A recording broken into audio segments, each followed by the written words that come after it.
Hi. So d4 knight f6, c4 e6, knight f3 d5, knight c3, bishop b4, bishop g5, d takes c4, f4 c5, bishop c4, c takes d4, knight d4, bishop c3, bc, queen a5, bishop b5, knight bd7, bishop f6, queen c3, f1, g takes f6, and h4. Here black plays a6, asking white what do you want to do with your bishop. And if white plays rook c1, queen b4, bishop e2, knight e5, rook h3, it's a transposition to the next video. In this video we will talk about bishop a4 and rook h3, queen b4 and other moves, but not bishop e2 main line in this particular position. So let's start with this tricky bishop a4 move order. White wants to win some tempo with the bishop, because we will see that otherwise black wants just to play b5, bishop b7 very quickly. So why not to try bishop a4 now? b5, it's curious, I'm curious why, but it's just a novelty already. And if rook c1, black plays queen a3, bishop b3 and bishop b7. So black is very quick. Black wants just to play rook d8, so white should play quickly too. So white has some forced draws. The first one is knight f5, it takes f5, and rook c7, black castles, queen d7, rook a d8, queen f5, and queen b2. So that's the problem. The king is the problem. Rook b7, queen b1, king e2, queen d3, king e1, and queen b1 with the perpetual check. Another move, rook c7, and here comes queen d6, very unstandard play.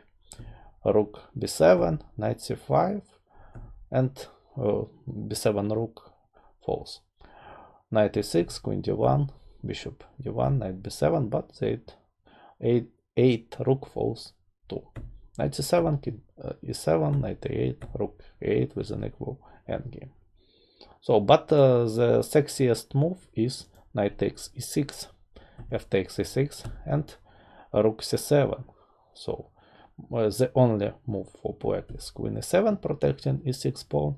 And if rook b7, then suddenly black castles along, and after rook a7, king b8, rook a6, and knight c5, black just wins the rook and the game.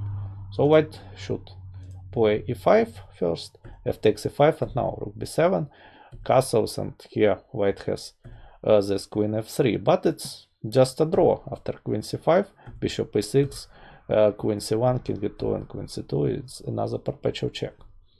So very tricky line.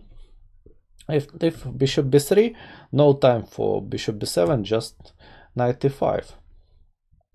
If rook c1 now, then queen b4, f4, and it's a standard sacrifice in such positions. Bishop b7, sacrificing the knight for 3 or 4 pawns. F takes e5, and not f takes e5, but in this position black can play rook d8, and white plays bishop d5, it takes d5. If e6 now with the idea queen h5, then the fantastic moves rook c8, and black is much better, it takes f7, and king f8. Just no checks for white, rook c8, bishop c8, king f2, and king f7. Now it's not perpetual check, so black is just much better. And if knight e6, f takes e6, queen h5, king f8, it's just a draw. White plays rook c7, queen b1, king f2, and queen b2, or queen h6, king e8, queen h5, and king f8. Very computerish stuff. I took these lines from Grandmaster Delchev's analysis. Very good analysis, I think.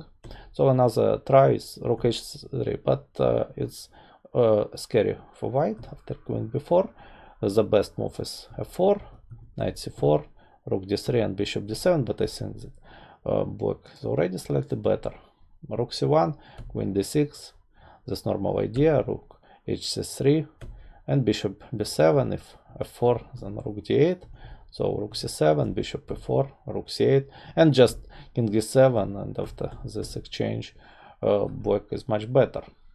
So, very tricky move order, bishop a4, many forced draws, and something you should be aware of, but it's a rare move. Let's go to the main line. So main line is rook h3, and remember I said always queen b4. Queen a5 is just in one line where rook is on c1 and bishop on c4. Everyone else black plays queen b4. So some games from this position. Bishop a4 is wrong, b5, bishop b3, bishop b7, and compared to the bishop b3 line, rook on h3 is misplaced and white is worse. Rook c1, for example, and queen d6 just pawn up, like in Kosic Nxd4 game. Another try for white, rook b3 here, queen d6, and bishop d7. Well, black takes on d7, black likes to bring more pieces into the game, and after rook b7, rook d8, black wants to play bishop b5, so king g1, and queen e5 with a threat bishop c6 or bishop c8, rook c1 protecting against it, but then queen takes e4, rook cc7, and rook g8, knight f3, and queen g4, g3, e5, queen d6, queen a6, queen c5, and rook g4, and black is not worse. The position is more or less equal. As a try, it's bishop d7, bishop d7, rook b3, but after queen d6, rook takes b7. It's just a transposition to the main line, or the line that we already saw. Rook b1, queen d6, bishop d7, bishop d7, and rook d3, rook d8, king g1, bishop b5. Everything is forced. Rook d2, e5, a4, e takes d4, ab, castles, b takes a6, b takes a6 with an equal position. So let's make some conclusions. In this position we play a6, and if white plays bishop a4, it's just a tricky move order, many forced draws, so I think that you should know this line very well, because the opponent can trick you. And if rook h3, we play queen b4, and we saw many moves, but not the main line, which is bishop takes, bishop goes to e2, and we will see this line in the next and in the last video of this series about the Vienna variation. So thanks for watching this video. See you in the next one. Bye.